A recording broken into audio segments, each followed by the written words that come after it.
Hi, my name is Dr. Parag Shah, and I'm a senior consultant orthopedic surgeon at KD Hospital. And my specialty is shoulder, elbow, and upper limb surgery. Today, we are going to discuss a rather unusual case of a 70-year-old woman who suffered an intra-articular fracture of her distal humerus. So, this was a fracture which completely shattered her joint, and it was different from other fractures because there was no extension of this fracture above or below. Normally, we think about a fracture, we think about fixing a fracture. However, there are certain situations when a fixation of a fracture may not be the best possible treatment, as it was for this 70-year-old lady. She incidentally also had a stroke previously, which had limited her movements of her left elbow, which also was her dominant extremity, and she was quite concerned about the use of this arm later on, as she used this for all her activities. Now, there are complexities related with this fracture and age, and especially that is regarding the bone quality. We've all thought and heard about osteoporosis, but at this situation, osteoporosis actually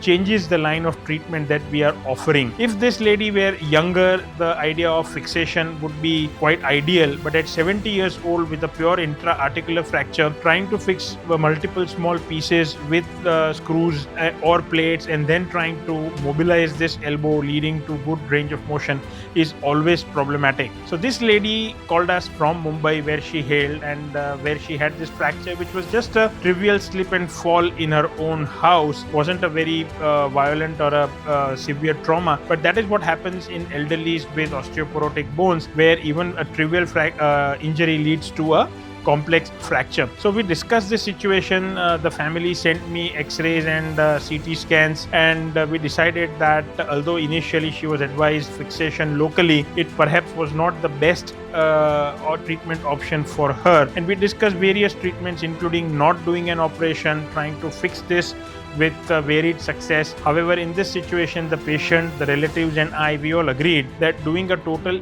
elbow replacement would probably be the best solution for her. The advantages of an elbow replacement is that it does not require fixing these fractures, but it entails removal of these small bones and the pieces which are fractured within the joint, and then replacing it with a metal prosthetic joint. Most people have heard of a hip or a knee replacement, but an elbow replacement is something that, although very common in our practice here, is something unusual for everybody else. So this lady underwent a very successful total elbow replacement, which would now lead to a very good range of motion, as we are not planning to give her any form of immobilization. And even before discharge, this patient had started to move her left elbow along with the help of our physiotherapists, and she will be in touch with us and our therapy department as she progresses on, and we believe that this will lead to a reasonably well functioning elbow that will help her in her